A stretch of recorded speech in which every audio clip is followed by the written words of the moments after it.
बंधु कहता है कि हमारे भाई ही बेकार है, धन नहीं है ना पूछते नहीं। बिना धन के मुर्दा लकड़ी नहीं पाई है, बिना धन के मुर्दे को लकड़ी नहीं मिलती। तो धन का उपयोग बहुत अच्छा हो सकता है, उपयोग की बात है। बोलो राधे राधे। तो अभी तक आपने क्या सुना, मैं आपको एक समरी बता देती हूँ। कल प्रथम स्कंद हमने सुना, कहाँ पे विश्राम दिया था, जहाँ पे सुखदेव जी भगवान का मिलन हो चुका है परीक्षित जी के साथ। आज द्वितीय स्कंद में हम प्रवेश कर चुके हैं और अभी तक आपने जितना सुना ना, ये भागवत का ही प्रसंग है। पहले 3 अभी आपने सुना मृत्यु के भय से कैसे बचे, फिर आपने सुना कौन से देवता की पूजा करने से क्या फल मिलता है, फिर आपने सुना कथा कैसे सुनते हैं, जितासनो जित श्वासो जित संगो जितेंद्रिय, आसन को जीतो श्वासों को जीतो, असंग होके कथा सुनो। हम सब साथ में तो बैठे हैं पर फिर भी असंग है। जो शरीर के पास बैठता है उसको साथ कहते हैं और जो हृदय के पास बैठता है उसे संग कहते हैं। आपके आसपास भले ही व्यक्ति हो तो वो साथ है, पर संग अभी भगवान का रखो, तभी तो ये सत्संग है। सत्संग मतलब घर में आप रहते हैं तो रिश्ते सबसे निभाते हैं, बेटा पिता से रिश्ता निभा रहे, बहू सास से रिश्ता निभा रही है। लेकिन जब आप भगवान में हैं, अभी आप भगवान से वो संबंध बनाने आए हैं, तो इसलिए ही इसको सत्संग कहा जाता है। हनुमान जी ने एक मुक्का मारा लंकनी में, गए थे ना लंका, लंकनी खड़ी हो गई। अरे मूर्ख तो कहाँ जाता है, मेरा स्वभाव नहीं जानता। हनुमान जी ने पीछे पलट के बोला क्या है तेरा स्वभाव, तो कहते हैं मोर आहार जहां लगी चोरा, ये जितने भी चोर है ना वो मेरे आहार है। हनुमान जी को हंसी आ गई, अंदर इतना बड़ा चोर बैठा है और ये कहती है कि मोर आहार जहां लगी चोरा, झूठी गई की। तो भागते ही क्या किया, एक घुसंड मार दिया, लंकनी मूर्छित हो गई। तो जब मूर्छा से जागृत अवस्था में आई तो क्या कहती है कि मेरे तो भाग्य उदय हो गए कि मुझे राम जी का दूत मिला। और फिर क्या कहती है, तात स्वर्ग अपवर्ग सुख धरिए तुला एक अंग, और तुलना ताही सकल मिले जो सुख लव सतसंग। हनुमान जी ने क्या लंकनी को राम कथा सुनाई, क्या भागवत का कोई प्रसंग सुनाया या शिव चरित्र सुनाया, कुछ नहीं सुनाया। क्या किया, भागते ही साथ एक झोड़ का घुसंड लगा दिया और उससे उसके अकल ठिकाने में आ गई। कहने का मतलब क्या है, सत्संग केवल यहाँ पे बैठकर कथा सुनने से नहीं, साधु की डांट से, साधु के फटकार से कोई एक बार हमको डांट दे और हमारा मन रास्ते में आ जाए, वही सत्संग है। भगवान से जुड़ जाए, वही सत्संग है। बोलो भक्त वत्सल भगवान की। तो आपने जाना जितासनो कैसे कथा सुन ली, 4 चीजों को जीतो। फिर परीक्षित सुखदेव जी से कहते हैं महाराज इस सृष्टि की रचना कैसे हुई। तब भगवान सुखदेव जी को याद आया, अरे मैं आते ही साथ कथा सुनाने लगी, पहले मंगलाचरण भी तो होता है। तो फिर मंगलाचरण किया और मंगलाचरण में क्या कहा, चाहे कोई कितना भी तपस्वी हो, चाहे वो कितना भी यशस्वी हो, चाहे वो कितना भी दान पुण्य करने वाला हो, यदि वो भगवान से विमुख हो जाता है तो उसका पतन हो जाता है। धरती से कोई वस्तु आप ऊपर फेंकते हो तो धरती पे आती है। नदी चाहे कहीं भी बहे वो समुद्र में मिलती है। दीपक की लौ आप कहीं भी जलाओ वो ऊपर जाती है। क्यों? अंश अपने अंश की तरफ भागता है। पृथ्वी की वस्तु ऊपर फेंकी तो पृथ्वी उसका अंश है, वापस नीचे आया। लौ जलाई तो लौ ऊपर की तरफ जली। क्यों? ऊपर सूर्य देव भुवन भास्कर चमक रहे हैं। नदी कहीं भी जाती है समुद्र में मिलती है। क्यों? क्योंकि समुद्र से उसकी शुरुआत हुई है। तो हम भी ईश्वर अंश जीव अविनाशी, हम भी भगवान की ही अंश है। और जब हम विपरीत दिशा की ओर चलते हैं, भगवान से विपरीत दिशा की ओर चलते हैं, तब हमारा मन खिन्न हो जाता है। कोई पूछता है खुश कैसे रहे, मन में संताप है, दुख है, खुश कैसे रहे, तो मानो पूजा में कमी है, प्रार्थना में कमी है। और प्रार्थना केवल जल चढ़ाने की, पुष्प चढ़ाने की नहीं, अपने मन को समर्पित करने की, वही पूजा है। मंदिर बनाया गया ताकि जो परम ब्रह्म है उसके दर्शन हो सके। अब आपको कोई कहे भगवान कृष्ण परम ब्रह्म है, और ब्रह्म तो सब कुछ है, सिया राम में सब जग जानी, तो आप किसका ध्यान करेंगे, किसका चिंतन करेंगे। जैसे बच्चा नर्सरी क्लास में जाते हैं तो उसे क्या बोलते हैं, ग माने क्या कहते हैं, हाँ, ग माने गणेश कहते हैं। अब तो वैसे भाषा बदल गई, ग माने गधा भी कहा जाता है, पर ग माने गणेश। तो क्यों कहते हैं ग माने गणेश, ग माने से बहुत कुछ हो सकता है, गणपति भी हो सकता है, गजराज भी हो सकता है, पर गणेश क्यों कह रहे हैं, क्योंकि अभी तो ग सिखाना है, ग शब्द ये एक अक्षर है, इसको सिखाना है। तो उसी तरह भक्त को भगवान से मिलाने का वो शुरुआत होती है मंदिर, और उसको बढ़ाना होता है कैसे, मन समर्पित करने। बोलो राधे राधे। तो यही सब आपने सुना। सुखदेव जी मंगलाचरण करते हैं, कहते हैं चाहे वो कितना भी बड़ा तपस्वी हो, मनस्वी हो, उसको भगवान के साथ जुड़ जाना चाहिए, तभी उसका कल्याण हो सकता है। कार्य अच्छा कोई ना कोई कुछ ना कुछ कर ही देता है, पर उसका अहंकार ना रह जाए। जो कार्य कराने वाला है वो भगवान है, प्रेरणा का सूत्र भगवान है, वो देने वाले हैं प्रेरणा।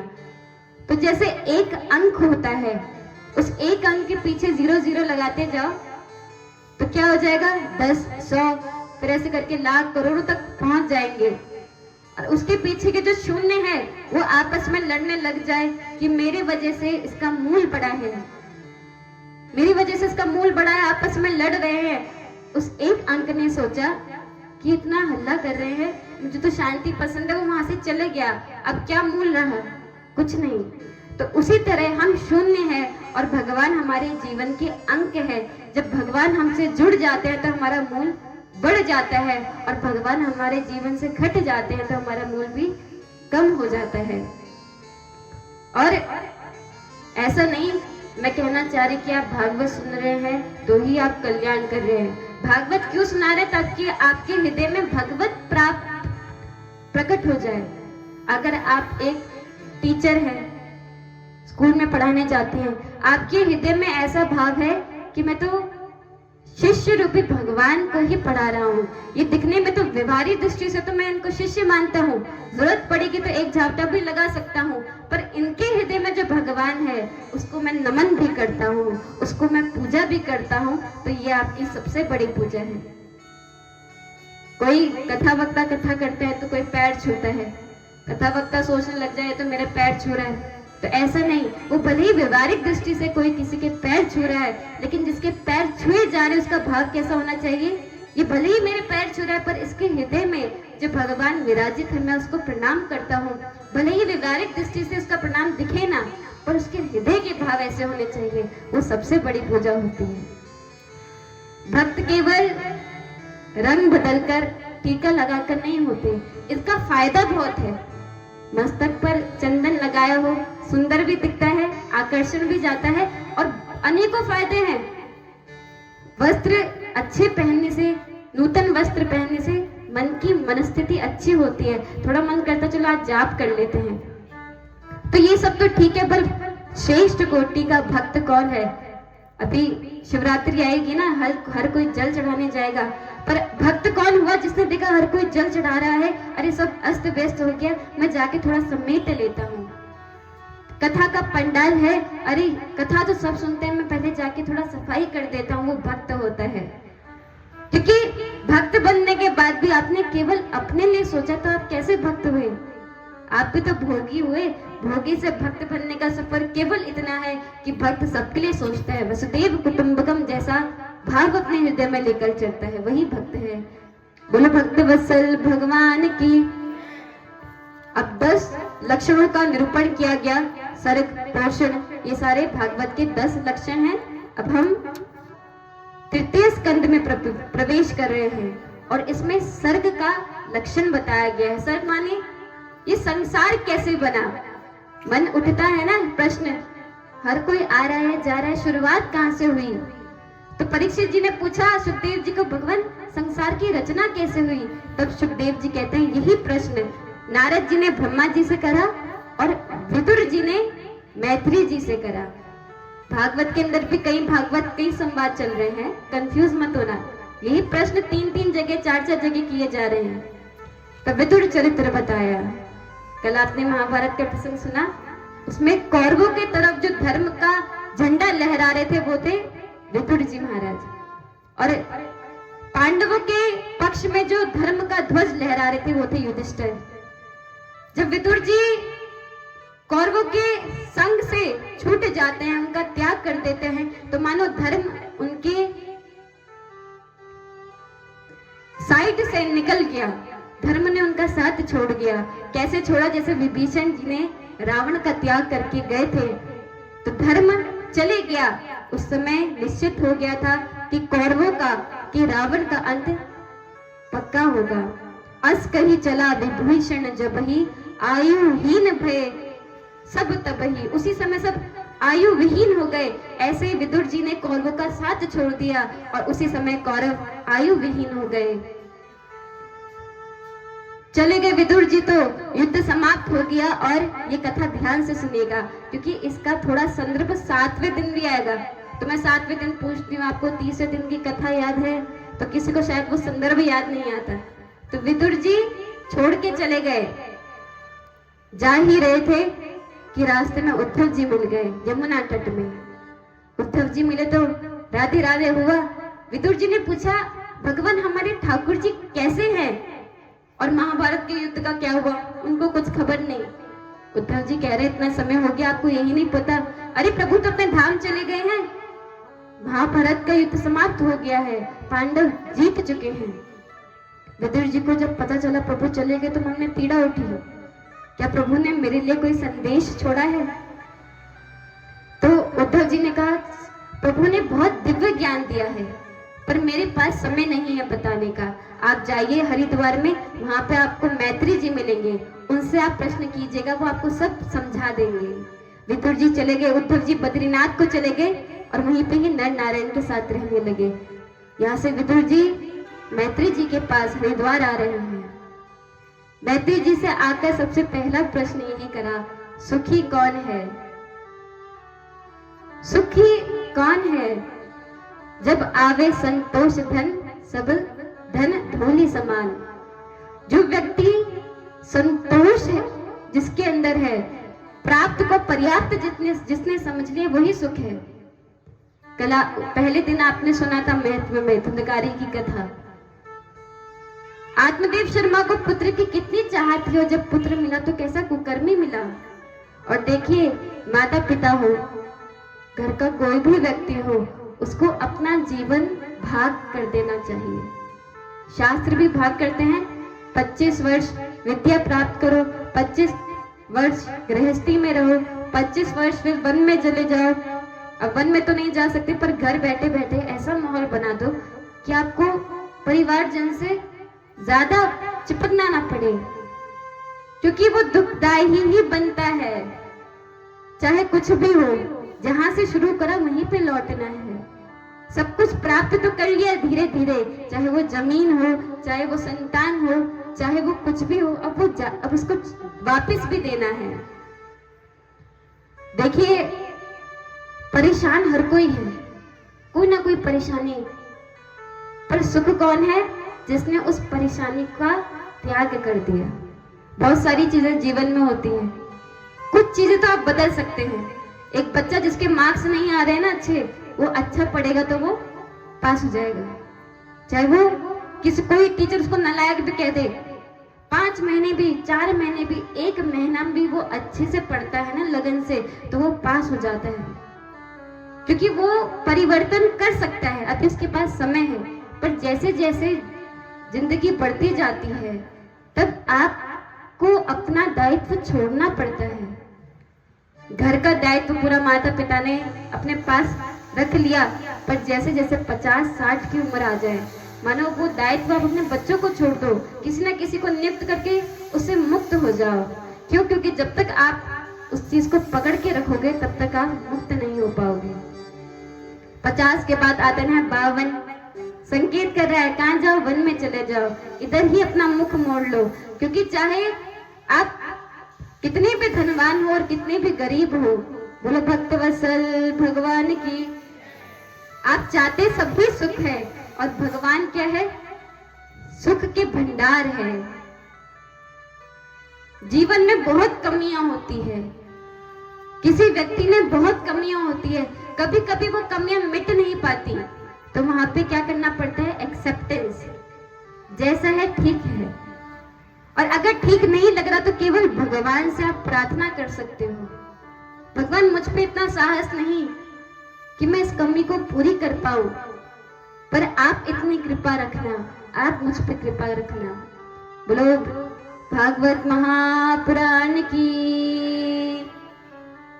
वक्ता जो होता है ना, काकभूषण जी के पास शिव जी जाते हैं तो क्या करता है? हर जगह देखते रहते हैं, हर जगह उसकी मुंडी घूमती रहती है, वो सबकी तरफ देखता है कि कौन सुन रहे हैं। और देखिए, कोई कथा वक्ता शायद अपने श्रोताओं को याद रखे ना रखे, मुझे याद रहते हैं चेहरे सहित, नाम नहीं पता होगा, चेहरा मुझे याद रहता है, और कभी नहीं आता तो मुझे कमी लगती है, मुझे वो चेहरा याद आता है, अच्छा ये कल आए थे, ये आज नहीं है, तो मैं देखती रहती हूँ कौन सुनता है। बोलो भागवत महापुराण की।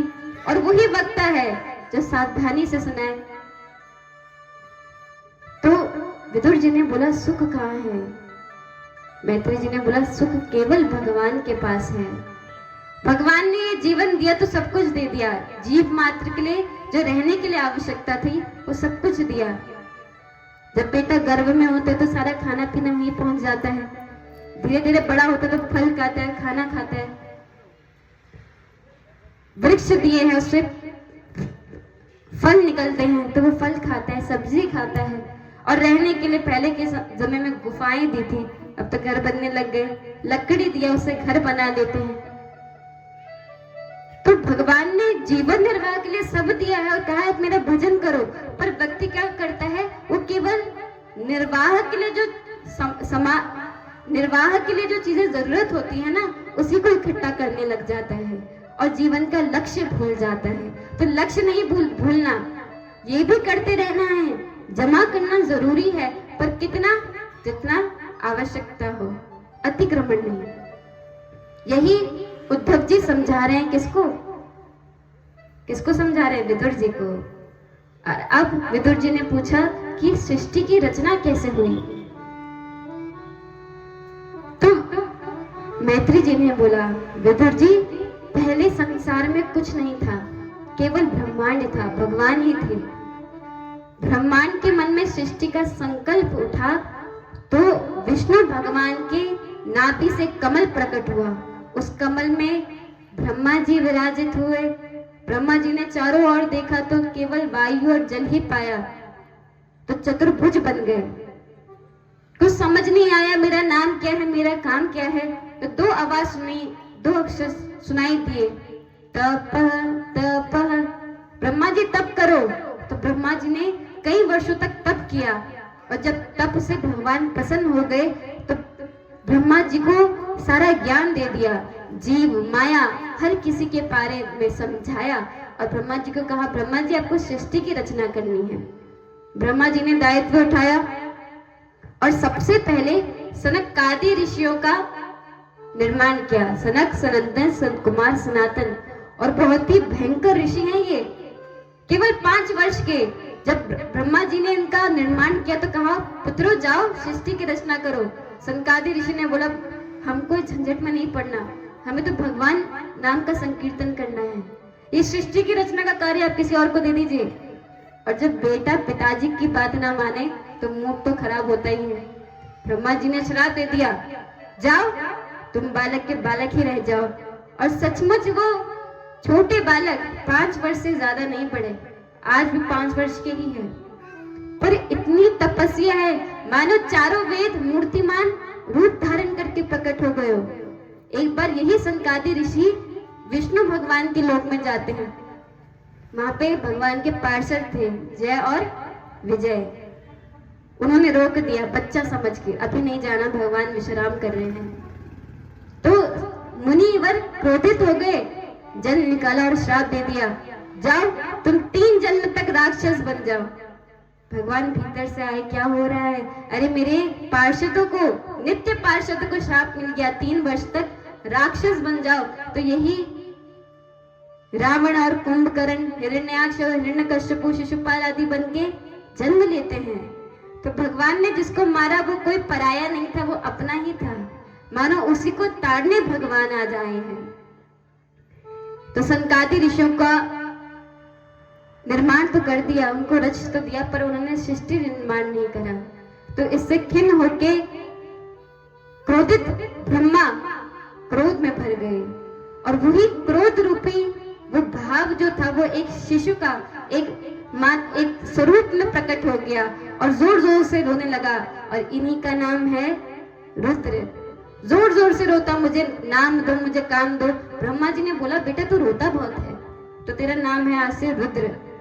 अच्छा पिताजी, मेरा काम क्या है? काम यही है, बस सृष्टि की रचना करनी है, तुम करोगे? तो बोले बिल्कुल करेंगे। अब रुद्र भगवान हमारे शंकर जी लग गए सृष्टि रचना में, तो भूत पिशाच निचाच सब बना दिए। ब्रह्मा जी ने बस बोला, बस बस बस बस हो गई सृष्टि, बेटा तुम जाओ और अपना काम करो, ध्यान करो, सृष्टि रचना तुम्हारा काम नहीं है। तो हमारे भोले बाबा तो चले गए हिमालय में, कैलाश में, और अब आगे ब्रह्मा जी ने 10 ऋषियों को उत्पन्न किया अपने संकल्प मात्र से। मरीचि, अत्रि, पुलस्त्य, पुलह, कृतु, भृगु, वशिष्ठ, दक्ष और नारद। वाणी से सरस्वती को प्रकट किया और छाया से हमारे कर्दम ऋषि को प्रकट किया। इसके बाद वामांग से कन्या और दक्षिणांग से पुरुष को प्रकट किया, और इन्होंने ही जो भाग करे ना शरीर का, इनके नाम रखे, स्त्री का नाम रखा शत्रुपा और पुरुष का नाम रखा मनु, और हम मनु महाराज की ही संतान हैं, और इन्हीं के माध्यम से आगे सृष्टि रचना हुई है। मनु महाराज के 5 संतान हुए। अब आप 2 दिन, क्योंकि काफी लंबा चलता है, तो 5 पुत्र जो हुए, कौन कौन से? आकुति, देवहूति, प्रसूति, ये 3 कन्या हुई, और उत्तानपाद और प्रियव्रत, ये 5 पुत्र हुए। अब आगे इन्हीं की विस्तार से कथा आती है। तो 5 संतान हो गई, सृष्टि रचना करने जा ही रहे थे, आगे अपना जीवन निर्वाह कर ही रहे थे कि किसी ने पृथ्वी का ही हरण कर लिया। क्या नाम था दैत्य का? नाम था हिरण्याक्ष। अब विदुर जी ने पूछा, प्रभु ये हिरण्याक्ष कौन है और ये पृथ्वी को क्यों उठा के ले गया? तब मैत्री जी ने समझाया, विदुर जी, जो कर्दम ऋषि थे, जो कश्यप ऋषि थे, इनकी पत्नी थी, कश्यप ऋषि की पत्नी थी दिति, अदिति। तो इसमें से जो दिति पत्नी हुई, वो संध्या के समय जब ऋषि मुनि गायत्री का जाप कर रहे थे, तब पुत्र प्राप्ति की इच्छा लेके गई। कश्यप ऋषि ने बोला, देवी अभी समय नहीं है, अभी तो पूजा का समय है। लेकिन दिति माता नहीं मानी, तो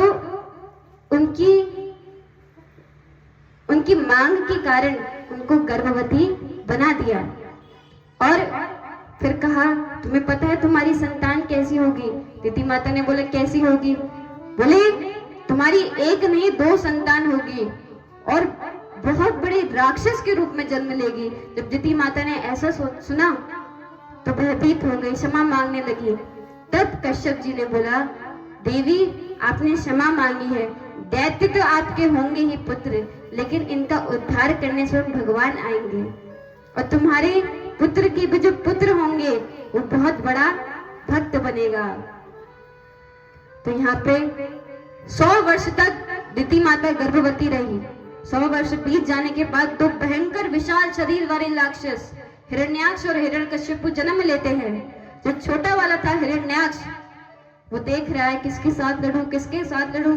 स्वर्ग लोक में गया तो सब भाग गए, हमें नहीं लड़ना है, तो बहुत बलशाली है। समुद्र किनारे खड़ा था तो वहां पर नारद जी आ गए।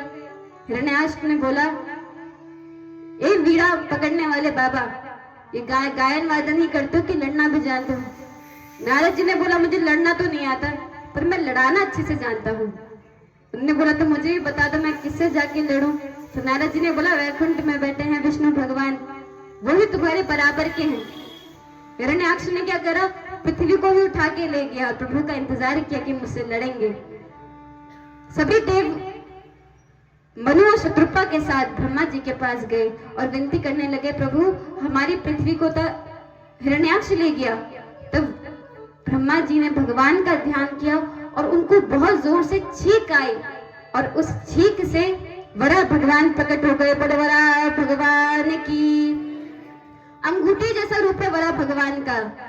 हिरण्याक्ष के साथ युद्ध किया, उसका वध किया और पृथ्वी को वापस लौटा दिया। इनके जो बड़े भाई है हिरण्यकश्यप, उनकी कथा भी आप आगे चल के श्रवण करेंगे। अब बोले भक्तवत्सल भगवान की मनु महाराज और उनकी पत्नी शत्रुपा जी, इनके 5 संतान हुए ना, तो इनकी 3 कन्याओं का वर्णन पहले आता है। 3 कन्याओं में से जो मंजली बेटी है, बीच की देवहूति, इनका जीवन के बारे में बताते हैं। देवहूति माता का विवाह हुआ कर्दम ऋषि से। कौन है कर्दम जी? जो भगवान ब्रह्मा जी की छाया से उत्पन्न हुए हैं।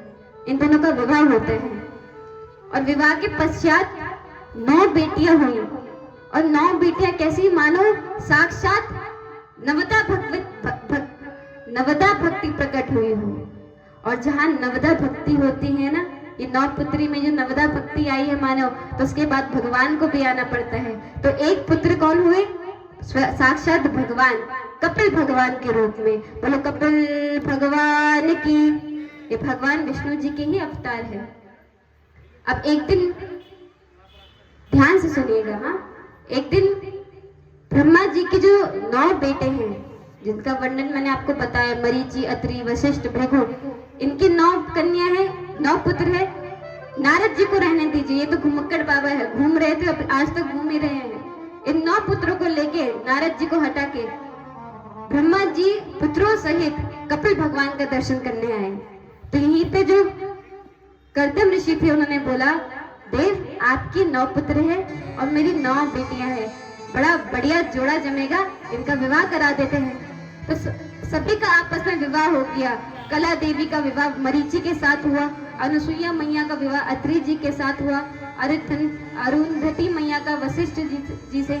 ऐसे करके सबका विवाह हो गया। नारद जी बच गए, वो घूमने गए थे तो घूमते ही रह गए। अब जब पुत्रों का विवाह, बेटियों का विवाह हो गया, तो पिता के पास सारा काम संपन्न हो गया। अब कपिल भगवान और माता देवहूति बची है। तो क्या बोल रहे हैं कर्दम ऋषि कि देवी अब समय आ गया है, घर का सारा काम हो चुका है, पुत्र भी हो गए, विवाह भी हो गया, अब मुझे आज्ञा दो। और देखिए ऐसा ही होना चाहिए। एक समय बाद सब कुछ छोड़ के, क्योंकि आप भले किसी और की चिंता करते हो, अरे मेरे जाने के बाद मेरा गुड्डा कैसे रहेगा, मेरा मुन्ना कैसे रहेगा, वो सब तो ठीक है, पर आपको भी तो कभी जाना है। कोई थोड़ा सा सफर के लिए हम कहीं जाते हैं तो पूरी तैयारी के साथ जाते हैं। और ऐसा ये सब मेरी बातें नहीं है, मनमुखी बातें नहीं है, ये लिखा गया है। तो कहीं जाते हैं तो कैसे जाते हैं? तैयारी के साथ। कथा के लिए भी आप भले ही पास से आ रहे होंगे तो पूरा तैयारी के साथ आ रहे होंगे, बाल बना रहे होंगे, कुछ ना कुछ कर रहे होंगे। तो एक सफर जो इतना लंबा है, जिसके बाद पीछे नहीं मुड़ना, लौटना नहीं है, और फिर कहाँ जाना है, उसकी भी तैयारी होनी चाहिए। तो जब गृहस्थ का कर्म संपूर्ण हो जाए तो थोड़ा भागवत धर्म में भी आना चाहिए। और क्या है भागवत धर्म? सिया राम मैं सब जग जानी, भगवान हर जगह है, उन्हीं का ध्यान करना, स्मरण करना, कीर्तन करना, क्योंकि यही असली पूंजी है। तो फिर कर्दम जी ने बोला, देवी जी मुझे आज्ञा दीजिए। माता देवहूति और अब कपिल भगवान घर में बचे हैं। और माता देवहूति का जो प्रश्न है ना कपिल भगवान से, वही हमारा प्रश्न होता है। सब कुछ हो गया, पुत्र पौत्र की शादी हो गई, पति अच्छा मिला, सब कुछ हो चुका है, पर मेरे मन में शांति नहीं है। न जाने क्या प्राप्त करने की इच्छा है। मैंने सारा सुख भोगा है, लेकिन फिर भी असंतुष्टि है। तब कपिल भगवान बहुत ही सुंदर उपदेश देते हैं कि माता, जीवन की सार्थकता भगवत प्राप्ति से है, भगवान को प्राप्त करने के लिए है। और जब तक भगवान प्राप्त नहीं होंगे तब तक तो ना इच्छाएं पूर्ण रहेगी, कुछ मन में अशांति रहेगी। जब जब मन में अशांति होने तो मानो भगवान से हम दूर जा रहे हैं, क्योंकि भगवान तो खुश रहने वाले हैं, आनंद रहने वाले हैं। एक आनंद होता है जो होता है विषयानंद, जो रसगुल्ला खा के मिल गया, कहीं घूम कर मिल गया, विषयों से जो मिले। दूसरा आनंद होता है ब्रह्मानंद, जो कि सोने से मिलता है। भैया आप सोए और आपको आनंद आ गया, उठकर आपने बोला मजा आ गया, अच्छी नींद आई, तो क्या मिल गया आपको और क्या चले गया? कुछ नहीं मिला, बस सोए थे लेकिन आनंद आया। तो उसी अवस्था का आनंद ऋषियों को ध्यान करके आता है, और उससे भी श्रेष्ठ एक आनंद है परमानंद। जीवन में चाहे कुछ भी हो रहा फिर भी मन आनंदित है, तो वो कब होता है? जब भगवान की प्राप्ति हो जाए, जब भगवान हृदय में बस जाए। सुंदरकांड का पाठ करते हैं ना, तो आता है हनुमान जी जहां भी जा रहे हैं तो क्या कह रहे हैं? मेरे हृदय में हर्ष, खुशी हो रही है, हर्ष चले, खुशी से जा रहे हैं। क्यों? हृदय में भगवान विराजित है। तो बहुत सुंदर उपदेश किया। अब देवहूति माता ने बोला ठीक है भगवान की पूजा करनी चाहिए, पर मेरा तो मन नहीं लगता। तो मन नहीं लगता तो क्या करे? तो जब सीधी तरीके से मन ना करे तो उंगली टेढ़ी कर दो। मतलब जैसे किसी को करंट लग जाए तो भले ही आप उसको पकड़ लोगे तो आपको भी उतना ही करंट लगेगा। भले ही आपका डायरेक्ट कनेक्शन नहीं है, पर करंट आपको जोरदार उतना ही लग रहा है जितना उस पकड़ने वाले व्यक्ति को लग रहा है। तो उसी तरह आपका यदि भगवान में मन न लगे तो जिन्होंने पहले से ही पकड़ रखा है, आप उनके चरणों में जाके बैठ जाओ, आपको भी भक्ति का उतना ही करंट लगेगा। अच्छा, पता कैसे चले कि किसके शरण में जाना है? साधु कौन है? अच्छा, हम कई शब्दों का प्रयोग करते हैं, पर हमें ना उस शब्दों के अर्थ नहीं पता होते। साधु कहते हैं, संत कहते हैं, पंडित कहते हैं, ब्राह्मण कहते हैं, सभी में कुछ ना कुछ भेद भी है। पंडित कौन होता है? ज्ञानी होता है। आत्मदेव शर्मा क्या थे? वो ज्ञानी थे, पर उन्हें ब्रह्म का बोध नहीं हुआ था। ब्राह्मण तो थे पर जाति से, वैसे ब्राह्मण नहीं। ब्राह्मण कौन होता है? जैसे ब्रह्म ज्ञान हो जाता है। पंडित कौन होता है? जिनको ज्ञान होता है। दो तरीके का ज्ञान होता है, एक तो जो आप पढ़कर समझते हो, पर हमारे मानते तो बहुत समझदार है, उनको पुराण नहीं भी पता होता तो ज्ञान पूरा होता है। तो कैसे होता है? उसको हम कहते हैं बोध। आपको स्वतः ही बोध हो गया। तो जब भगवान का बोध हो जाए, भगवान हृदय में प्रविष्ट हो जाए, ब्रह्म का रहस्य आप समझ गए तो आप ब्राह्मण कहलाते हैं, और जब आपको ज्ञान हो तो पंडित कहलाते हैं। अब यहाँ पे पूछा साधु कौन है? कहते नहीं संत है, ये साधु है। लक्षण कैसे बताए? केवल रंग बदलने से किसी को साधु नहीं मानना चाहिए। साधु लक्षणों से पता चलता है, रंग रूप से नहीं। और रंग बदलने में ना राक्षस बहुत अच्छे होते हैं। रावण कैसे गए? अपना ब्राह्मण रूप तो ढला, ब्राह्मण थोड़ी थे। और जो नकली सामान होता है ना, उस पर ज्यादा आकर्षण लगता है। जो प्रोडक्ट नकली बन जाए उसकी पैकिंग इतनी अच्छी कर देते हैं कि वो आकर्षित लगे। तो साधु को देखकर उसके रूप से कभी ना पहचाना, उसके लक्षण देखो। तो साधु के लक्षण बताए जा रहे हैं। पहला लक्षण है सहनशीलता, तितिक्षा। सहनशील हो, सहन करना आता हो। कोई अपने आदर में खुश हो जाए, फूल जाए। बोलो भागवत महापुराण की। कोई अपने सम्मान में खुश हो जाए ना, वो अपना अपमान नहीं सह पाता। साधु को ऐसा होना चाहिए, चाहे अपमान मिले चाहे सम्मान मिले, वो दूसरों को आदर ही करे, दूसरे से प्रेम की वाणी बोले। पर ऐसा नहीं कि आदर मिला तो भाई ये अच्छे हैं, जिन्होंने पैर नहीं छुआ उनकी तरफ नजर जा रही है, इन्होंने क्यों नहीं छुआ। तो ऐसा नहीं होना चाहिए। दूसरा है करुणा, जीव मात्र पे दया हो। जिनको दया नहीं होगी वो साधु कैसे होगा भला? तो दया होनी जरूरी है। फिर तीसरा गुण बताया कि पूरा संसार अपना ही है। शरीर का जो अंग है ना, एक एक अंग, अगर इनमें लड़ाई हो जाए तो हाथ गए पैर बेकार है, पैर गए हाथ बेकार है। और आपको कहे कि आपको किसी एक के साथ रहना है, या तो हाथ का पक्ष लो या तो पैरों का पक्ष लो, तो आप किसका पक्ष लोगे? आप कहोगे हाथ भी मेरा है पैर भी मेरा है, मैं पक्ष कैसे ले सकता हूँ? क्यों? आपका भाव है कि सब कुछ अपना ही तो है शरीर में। तो जैसा हमारा शरीर के प्रति भाव होता है, वैसे ही साधु का संसार के प्रति भाव होता है। चाहे अपना हो साधु के आगे पीछे भले ही अपने के लिए वो एक बार कहते पिता माता, उसके लिए कोई कुछ नहीं, उसके लिए सब अपने होते हैं। सिया राम में सब जग जाने करो प्रणाम। तो हर किसी को वो प्रणाम करता है, हर किसी का आदर करता है, हर किसी को अपना मानता है। और जो हर किसी को अपना मानता है उसका कोई शत्रु नहीं होता। साधु का शत्रु नहीं होता, भले ही उसको कोई शत्रु मान ले, वो किसी को शत्रु नहीं मानेगा। उदाहरण से समझो, जैसे आपके दांत है और दांत में एक भी कण अगर अटक जाए तो जीभ क्या करती है, घूमती रहती है, घूमती रहती है, जब तक वो कण नहीं हटाएगी शांति से नहीं बैठेगी। और वही दांत क्या करते हैं, आप कुछ खाते हैं तो थोड़ा इधर उधर जीभ आ जाए तो काट लेते हैं। कोई पूछे आपने ऐसा मुंह क्यों बिगाड़ रखा है, आपने कहा अरे मेरी ना मुंह जीभ कट गई। अच्छा जीभ कट गई, किसने काटी? उन्होंने बोला इन दांतों ने काटी।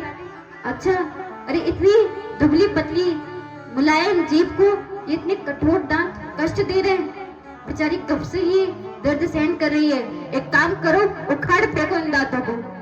वो भले ही कितना जोरदार जोशीला भाषण दे दे, आप कभी अपने दांत निकाल के नहीं फेंकते, क्योंकि दांत भी आपके अपने ही हैं, जीभा भी आपकी अपनी है, किसी से शत्रुता और वैर आपका नहीं है।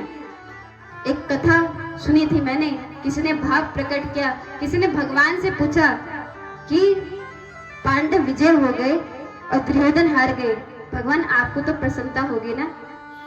भगवान ने बोला मुझे उतना ही दुख कौरवों के लिए है जितनी प्रसन्नता पांडवों के लिए। अरे मुझे इस बात का खुशी नहीं है कि पांडव जीते, मुझे इस बात का खुशी है कि धर्म जीता है, क्योंकि भगवान को तो कौरवों से भी उतना प्रेम है।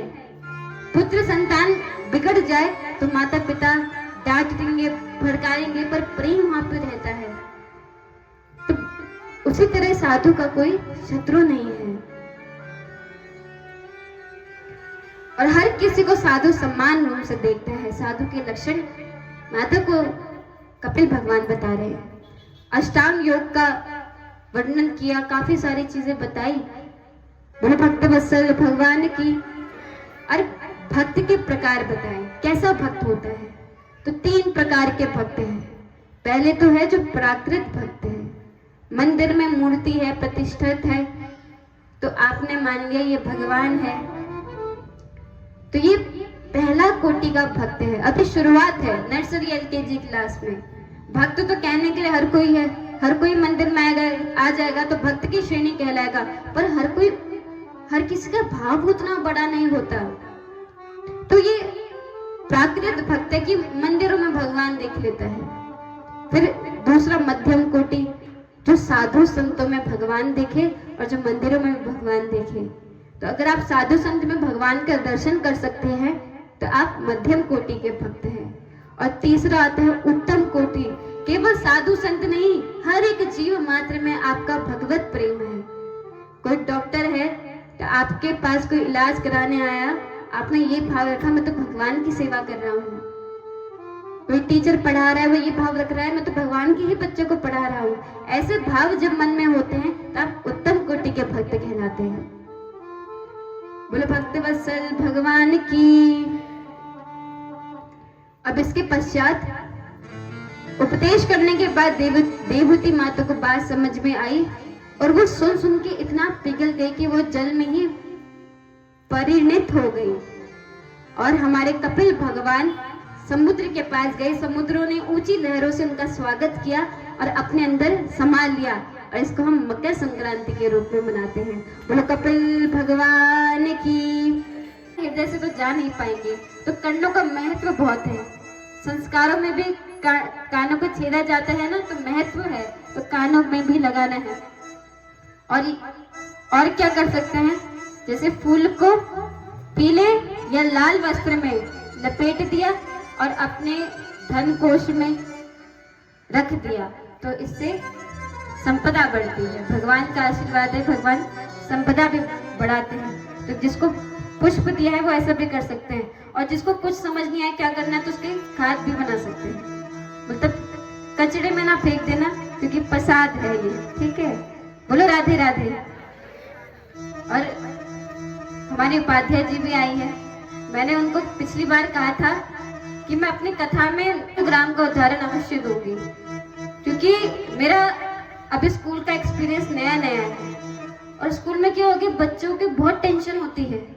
ऐसा नहीं कि बच्चे सब बिगड़ गए, बच्चे करना भी चाहते हैं पर टेंशन बहुत होती है। पर कोई उनके किए गए कार्य गए थे तो वहाँ पे स्पोर्ट्स हो, एजुकेशन हो, किसी भी क्षेत्र में बच्चे ने कुछ किया है तो उसको शाबाशी दी गई। वैसे तो कार्य करने वाले को सम्मान, शाबाशी से ज्यादा मतलब नहीं रखना चाहिए, तो अपना काम करे। पर यदि कोई हृदय से आके बोल देता ना, आपने अच्छा किया, आप अच्छा कर रहे हैं, आगे भी ऐसा करते रहना, शाबाशी देता है, तो उसको प्रोत्साहन मिलता है कि वो सही रास्ते में है और उसको वो कार्य करते रहना है। तो आपके घर में भी कई बच्चे हैं, कितने बच्चों से आप मिलते हैं, तो बच्चों को ना ज्यादा डांटना भी नहीं चाहिए। तब डांटना चाहिए जहाँ जरूरी है, डांटने से पहले एक बार समझाना जरूर चाहिए। और बच्चे समझदार है, वो समझते हैं, केवल दिशा दिखाने की बात रह जाती है। बोलो भक्तवत्सल भगवान। अब उनकी दूसरी बेटी मनु शत्रुपा की आकृति जो कि बड़ी बेटी है, उनका विवाह प्रजापति रुचि प्रजापति के साथ हुआ। इन्हीं के घर में भगवान यज्ञ नारायण ने अवतार लिया। बोलो यज्ञ नारायण भगवान की। इनका विवाह दक्षिणा के साथ हुआ। यज्ञ में आप दक्षिणा चढ़ाते हैं ना, तो बिना दक्षिणा के लिए यज्ञ नहीं समाप्त होता है, और ये भी ज्ञान यज्ञ ही है।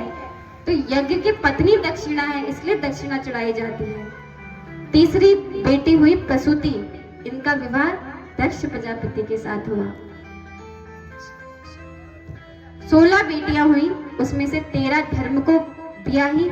उसमें से धर्म की एक पत्नी का नाम था मूर्ति, और इन्हीं के घर में भगवान नर नारायण हुए। बोलो भगवान नर नारायण की। ये बद्रीनाथ में जाके विराजित हो गए। एक बेटी का नाम था स्वाहा, इनको अग्निदेव से विवाह दिया गया। तो जब आप अग्नि में स्वाहा करते हैं ना, तो स्वाहा अग्निदेव की पत्नी है। एक बेटी हुई स्वधा, इनको पितरों से विवाह दिया गया। तो पितरों को जब तर्पण करते हैं तो स्वधा नाम का प्रयोग किया जाता है। और एक बेटी हुई हमारी सती महारानी। बोले सती महारानी की। बड़ा सुंदर प्रसंग। यहाँ पे मैत्री जी कहते हैं विदुर जी को कि सभी के पुत्र तो हुए, पर माता सती की संतान नहीं हुई। क्यों नहीं हुई संतान? बोले उन्होंने देह त्याग कर दिया। ससुर और दामाद के बीच में खटपट हो गई, तो माता ने अपना देह त्याग कर दिया। विदुर जी ने बोला ऐसा कैसे हो गया, कि इतना बड़ा कौन सा विवाद हो गया कि माता ने अपना देह त्याग कर दिया। थोड़ा विस्तार से सुनाए। तब यहाँ से विस्तार से कथा सुनाई जा रही है। जितना सुख एक चक्रवर्ती राजा को मिलता है, उससे 100 गुना सुख पितृदेव को पितृलोक में मिलता है। उसी का ही 100 गुना सुख गंधर्वों को मिलता है। उन्हीं का सुख को अब फिर से 100 गुना कर दो, तो जो क्रम देव होते हैं ना, जो अपने कर्मों के कारण देव बन जाते हैं, उनको मिलता है। उनके ही सुख का 100 गुना कर दो तो उतना सुख इंद्र को मिलता है। और इंद्र के सुख को भी यदि आप 100 गुना कर दे तो इतना सुख मिलता है प्रजापति को। प्रजापति इंद्र से भी ऊपर है। और जब कुर्सी मिलती है ना, तो थोड़ी गर्मी आ ही जाती है। और प्राय जितने उस व्यक्ति को गर्मी नहीं होगी, उसकी चपरासी को उससे ज्यादा गर्मी होगी। रावण को इतनी अपना अभिमान नहीं था जितना उसके चपरासी को था। ब्रह्मा जी को, नारद जी को फटकार देते थे। ऐसा प्रसंग आता है। क्यों? क्योंकि इनको पता है कि हम मालिक से संबंध रखते हैं। कोई बहुत बड़ा अधिकारी हो और कोई व्यक्ति आके उनको धक्का मार दे, तो 2 ही व्यक्ति धक्का मार सकते हैं किसी अधिकारी को। या तो वो उनको जानते नहीं है कि अधिकारी है, और दूसरा कि किसी बड़े नेता का हाथ उनके सर में है। तो किसी बड़े नेता से संबंध हो जाए तो 10 लोगों को दिखाते हैं। और जो भगवान के राजा है, जो भगवान के पिता है, जब उनसे संबंध हो जाता है तो व्यक्ति किसी से नहीं डरता। और आज प्रजापति अभिमान में चूर हो गया है। और जब प्रजापति बना तो उसके सम्मान में एक सभा बुलाई गई। सभी देव आए थे, त्रिदेव भी आए थे। प्रजापति ने सभा में प्रवेश किया, सभी खड़े हो गए, दंडवत करने लगे। पर 3 लोग खड़े नहीं हुए, और ये अभिमानी का लक्षण है। 10 लोग आगे हाथ जोड़ेंगे, 11वां लोग ने नहीं जोड़ा ना, तो उसको देखेंगे इसने क्यों नहीं जोड़ा। बोल भक्तवत्सल भगवान की। तो दक्ष प्रजापति सोच रहा है, ये सभी ने मेरे पैर छुए, ये 3 लोग कौन है जो मेरे लिए खड़े नहीं हुए। पास जाके देखा तो पहले ब्रह्मा जी को देखा, अरे अरे ये तो पिताजी है, बैठे रहने दो, बैठे रहने दो। नजर घुमाई तो विष्णु भगवान को देखा, अरे ये तो मेरे दादाजी है, कोई बात नहीं, बैठे रहने दो। फिर नजर घुमाई तो भगवान शंकर को देखा और मन में सोचा ये तो मेरा दामाद है, मैं इसका ससुर हूँ, पिता तुल्य हूँ, इसने मुझे दंडवत क्यों नहीं किया। क्रोध में भर गया और सभा में सभापति का ही भाषण सबसे पहले होने लग गया। सभापति का भाषण अंत के समय में होता है और दक्ष पहले ही भाषण देना शुरू कर रहा है। सभा में बैठे सभी कान खोल के सुन ले। अरे सभा में एक भी व्यक्ति असभ्य आ जाए ना तो सभा का माहौल बिगड़ जाता है। सभा में सब एक दूसरे को देखने लगे, असभ्य व्यक्ति कौन आ गया। तो प्रजापति ने बोला, इधर उधर क्या देखते हो, अरे ये बीच में बैठा है शंकर, मेरे पैर नहीं छूता, मुझे प्रणाम नहीं करता, मुंडों की माला पहनता है, मृत शरीर को छू तो आप नहाते हो, और ये तो उसकी भस्म लगाता है, सर्पों को धारण करता है, अरे इससे ज्यादा असभ्य कौन होगा। सभ्य लोगों के साथ रहेगा तभी तो सभ्यता सीखेगा। और अनेकों गाली दे दी। किसी ने बोला, देखिए ऐसा मत कहिए, आपके दामाद है, जब बेटी ब्याही तब ये असभ्यता नहीं दिखी। दक्ष प्रजापति ने बोला, आप ब्रह्मा जी से पूछ लीजिए, यहीं बैठे हैं, इनके जबरदस्ती करने की वजह से मैंने अपनी बेटी ब्याही है, वरना कहाँ मेरी सुंदर सी मृग लोचनी कन्या और कहा ये बंदर वाली आंख के शंकर। तो अनेकों गाली दे दी, रुका नहीं। नंदीश्वर को गुस्सा आ गया, अरे हमारे प्रभु को ऐसे गाली देते हो। नंदीश्वर ने बोल दिया भगवान शिव को, या तो आप चुप करवाइए या तो मुझे चुप कराने दीजिए। कुछ भी कहे जा रहे। भगवान ने बोला, कोई बात नहीं नंदी, ससुर की गाली हर कोई सुनता है, कोई शादी से पहले सुनता है, कोई शादी के बाद सुनता है, पर सुनता हर कोई है, बैठ जाओ। तो भगवान ने चुप करवा दिया, पर दक्ष चुप नहीं हुआ। और कोई क्रोध कर रहा हो और ऊपर से कोई मुस्कुराते हुए गालियां सुन ले तो उसको और क्रोध आ जाएगा। अरे मैं क्रोध कर रहा हूं, उसको सुनाई नहीं दे रहा क्या। बोले भक्त वत्सल भगवान की। तो दक्ष प्रजापति कहता है, शंकर मैं तुझे श्राप देता हूं कि तुझे किसी भी यज्ञ में कोई भाग न मिले। और जब श्राप दे दिया तो सभी गणों को क्रोध आ गया। बोले भक्त वत्सल भगवान की। कथा इधर हो रही है। दक्ष ने श्राप दे दिया, शंकर तुम्हें किसी भी यज्ञ में कोई भाग ना मिले। तो नंदीश्वर को गुस्सा आ गया, अरे अपने अहंकार में चूर हो रहा है तो दक्ष, जब मैं भी तुझे श्राप देता हूँ, जैसे बकरा मैं करता है ना, वैसे तुझे भी बकरे का मुंह लग जाए। और जब नंदीश्वर ने श्राप दिया तो दक्ष के पक्ष में खड़े हो गए भृगु जी। बोले भक्त वत्सल भगवान की। तो खड़े हो गए भृगु जी, अरे दामाद और ससुर का बात है, तू बीच में क्यों बोलता नंदी, जब मैं भी श्राप देता हूँ ये शिव के सारे गण पाखंडी हो जाए। और जब गणों को श्राप दिया तो शिव गण भी खड़े हो गए और भृगु को श्राप दे दिया। अरे भृगु, तुम जैसे चाटुकार ब्राह्मण भीखमंगा हो जाए। भगवान शिव ने बोला, ये क्या हो रहा है, स्वागत समारोह हो रहा है कि श्राप समारोह हो रहा है। और भगवान शिव अपने गणों के साथ वहां से चुपचाप चले गए। कई समय बीत गया और आज दक्ष प्रजापति ने उसी अपमानवश भगवान को नीचे दिखाने वश एक बहुत बड़ा यज्ञ का आयोजन कराया है हरिद्वार में। और बोले भक्त वत्सल भगवान की, हरिद्वार में यज्ञ कराया है दक्ष ने। सभी को निमंत्रण मिला, छोटे से छोटे देवताओं को निमंत्रण मिला, लेकिन शंकर भगवान को कोई निमंत्रण नहीं भेजा। और जब यज्ञ का दिन निकट आ गया, आज यज्ञ का दिन आया है, तो सारे देवगण कैलाश के ऊपर से अपना विमान ले जा रहे हैं। और ऐसा अक्सर होता है, हमें पता होता है ना, किसी बड़े वीआईपी की बीच में परिवारजन में खटपट होती है तो हम उनको ज्यादा छेड़ते हैं, कोई दो से चौथी बात निकलवाना चाहते हैं, तो विमानों में सारे छोटे छोटे देवता, छोटे से बड़े देवता सब जा रहे हैं। भगवान तो अपने ध्यान में बैठ गए, सब समझ आ रहा है, लेकिन सती माता सोच रही है, ये विमान कहाँ जा रहे हैं, क्या कोई त्योहार हो रहा है क्या, इतने सज धज के जा रहे हैं। तो पूछ ही लिया जिज्ञासा से, अरे सखी तुम कहाँ जा रही हो। सखी ने बोला, तुम्हें नहीं पता सती? अरे तुम्हारे पिता ने ही तो इतना बड़ा यज्ञ कराया है, तुमको न्योता नहीं दिया। जानते हैं सब कुछ, किसी से बात नहीं छुपी, केवल सती माता नहीं जानती, पर फिर भी कह रही है तुम्हें न्योता नहीं दिया। तो सती माता ने बोला, दिया होगा, अरे हम इतना ऊपर रहते हैं, शायद रास्ता भूल गया हो, कई बातें होती है, परिवारजनों को कभी कभी न्योता नहीं जाता, पर चाहते जरूर होंगे कि हम आ जाएं। एक काम करो, तुम जाओ, हम तैयार होके आते हैं। अब सती माता भगवान भोलेनाथ के पास जा रही है, भगवान ध्यान कर रहे हैं। सती माता धीरे धीरे करके पैर दबा रही है। जब भगवान का ध्यान नहीं टूटा तो थोड़े जोर से पैर दबाए, भगवान ने नेत्र खोले। देवी क्या बात है, आज इतने जोरों से पैर दबा रहे हो? तो माता ने कहा, अरे मैं आपकी पत्नी हूँ, पत्नी का धर्म है पति की सेवा करना। भगवान ने बोला, आज बहुत ही ज्यादा पत्नी व्रता धर्म निभा रही हो, कुछ बात है? निसंकोच कहो। तब माता ने अपने भाव प्रकट करे, अरे देव, आपके ससुर जी ने आपके लिए इतना बड़ा यज्ञ कराया है, क्या आप नहीं जाएंगे? और देखिए भाषा शैली माता की कैसे बदली। किसी के ससुराल में कोई आयोजन हो रहा हो तो सारी देवियां घर में जाके बोलेंगी, मेरे ससुराल ने मेरे लिए इतना बड़ा यज्ञ कराया है। पर माता की भाषा शैली देखिए, मनाने के लिए शंकर को कि आपके ससुर जी हैं, क्या आप नहीं चलेंगे?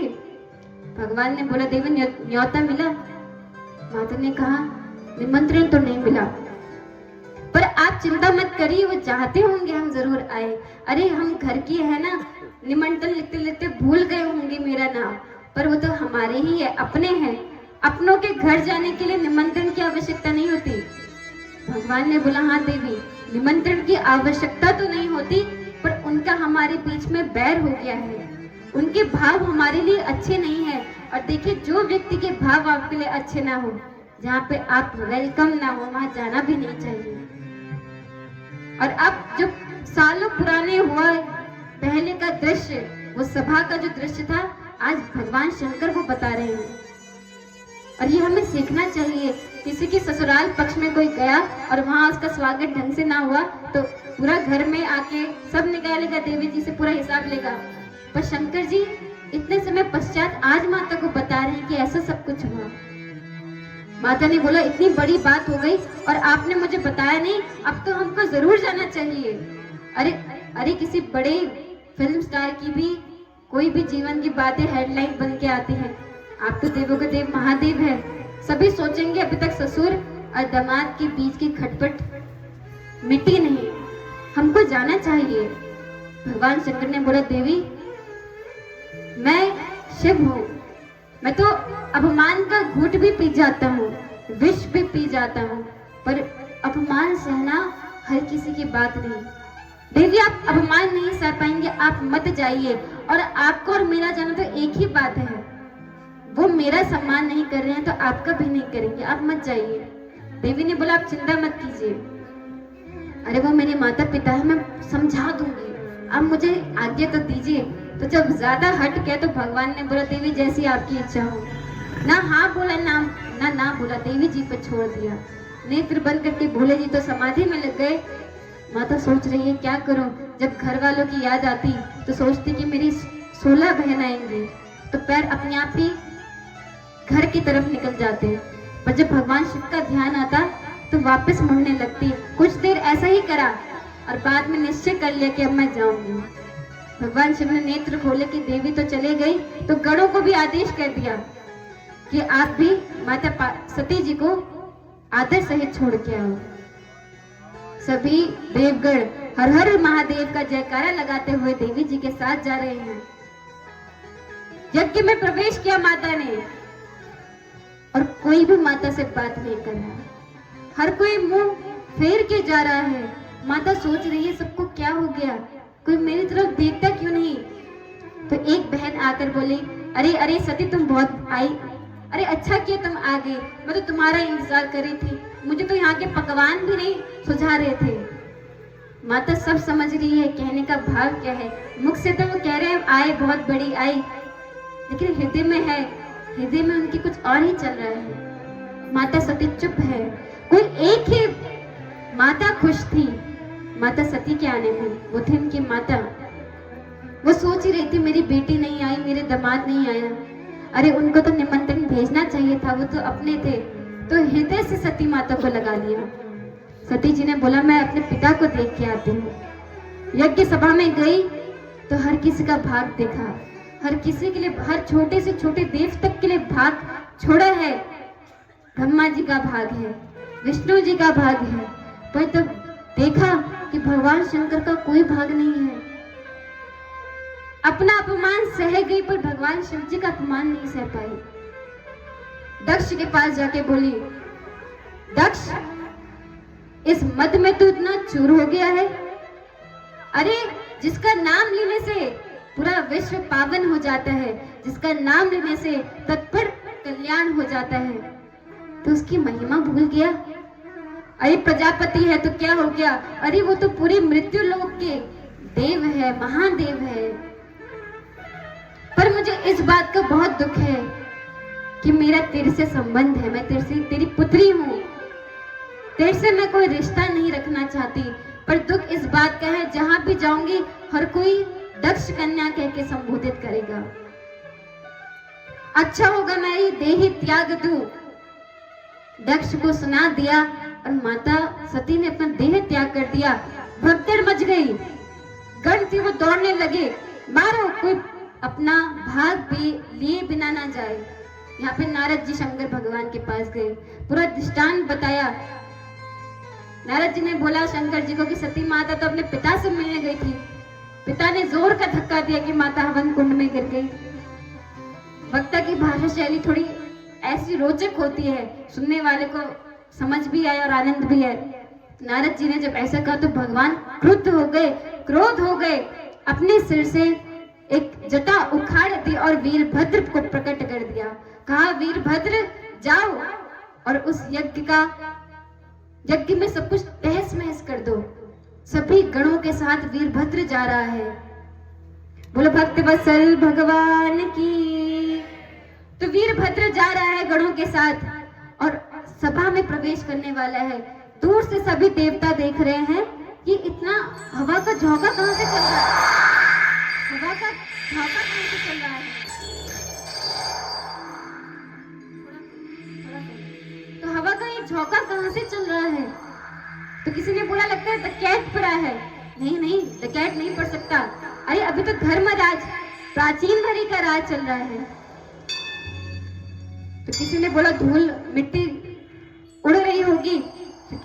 इतना चर्चा करते हैं कि वीरभद्र आ गया और कहा पकड़ो वत्सल भगवान की। बोला पकड़ो कोई जाने ना पाए। भृगु जी ने मंत्र पढ़ा, देव प्रकट कर दिए।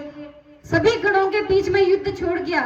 कोई गण भोजनालय में जाके खीर में डुबकी मार रहा है, हर हर महादेव। कोई किसी की मृत्यु कर रहा है।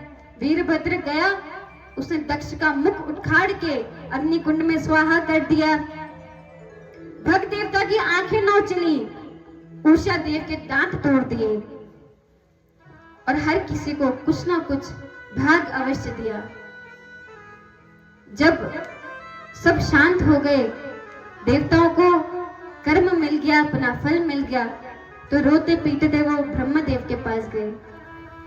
चिल्लाने लगे कि हमारे साथ ये क्या हो गया। तो ब्रह्मदेव ने बोला तुम्हें क्या बात समझ नहीं आई अभी तक। अरे हमको भी तो निमंत्रण मिला था, मैं नहीं गया, साक्षात भगवान विष्णु नहीं गए, तो तुम क्यों गए। क्या तुम जानते नहीं थे कि भगवान शंकर के अपमान के लिए हो रहे हैं। तुम्हें किसने कहा था जाने के लिए। देवता ने बोला अब हुआ तो हो गया, आगे हुई तो राम दुहाई, अब से ऐसे नहीं करेंगे।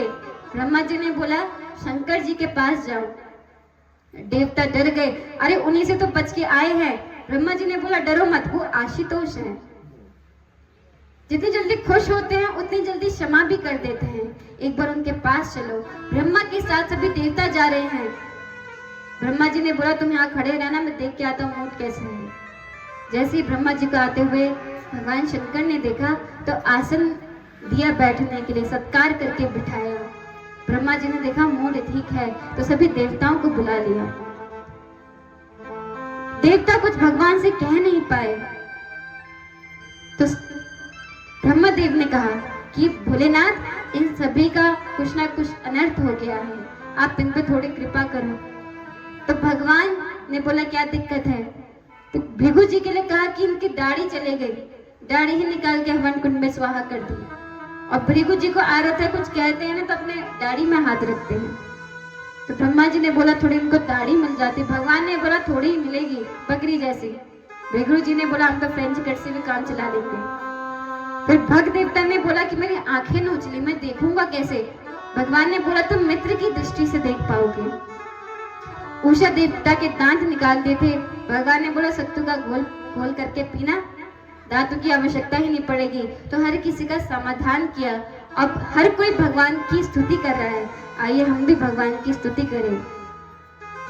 कर्पूर गौरम करुणावतारम संसार सारम भुजगेन्द्रहारम सदा वसंतम हृदयारविंदे भवं भवानी सहितं नमामि, भवं भवानी सहितं नमामि।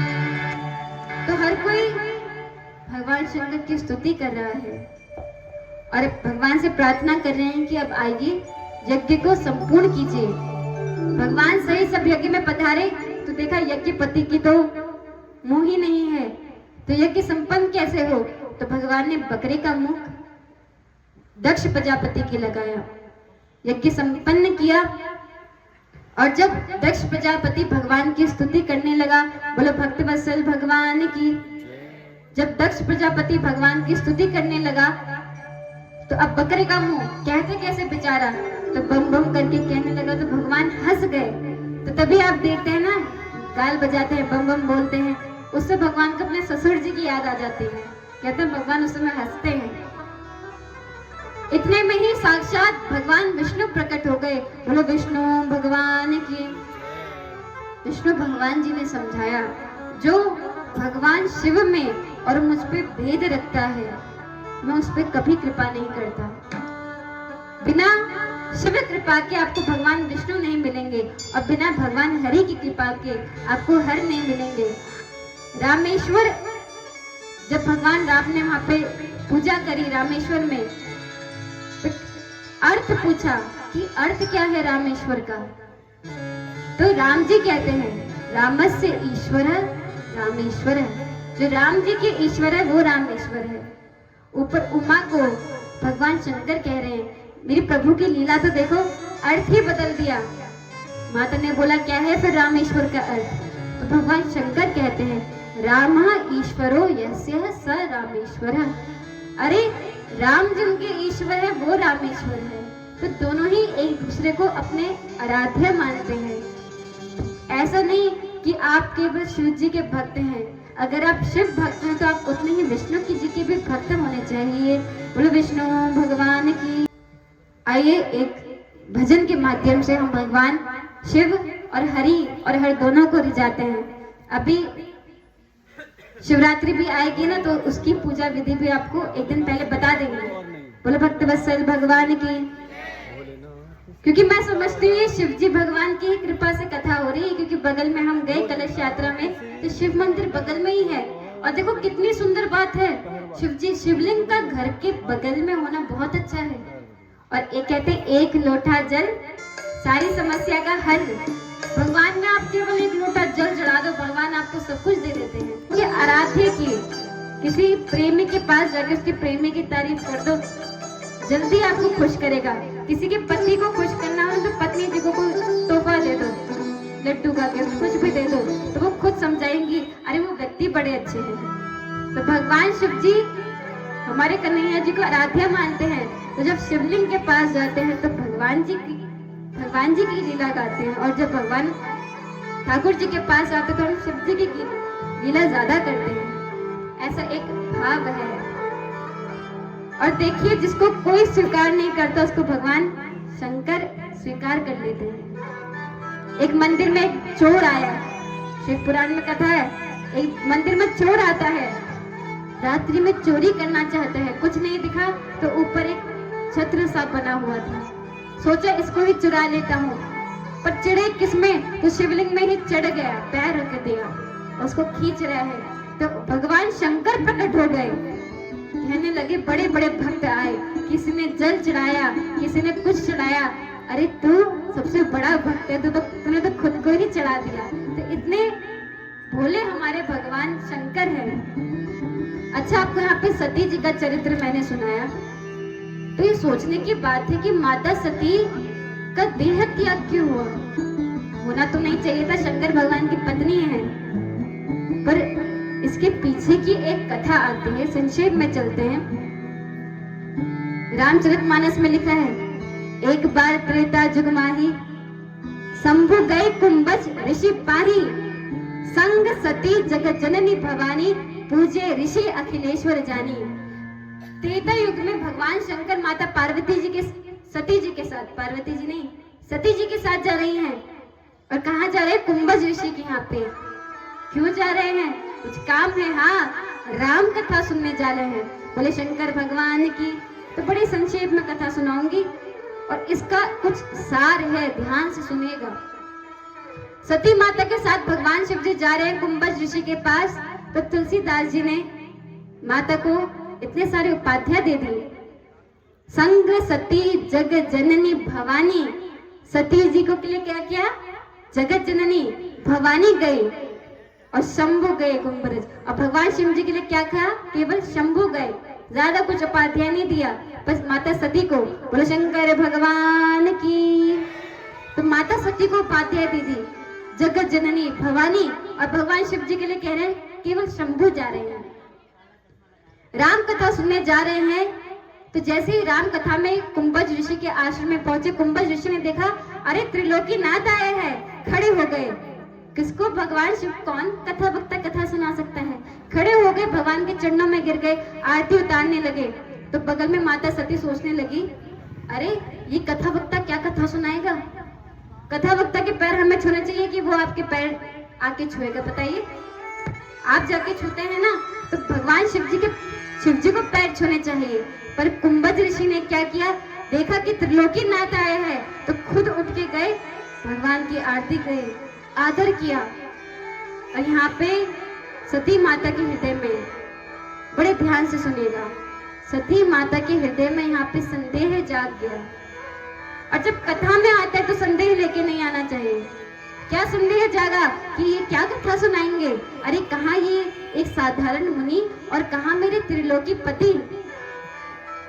तो पूरी राम कथा मुनि वर्ज बखानी, सुनी महेश परम सुख मानी।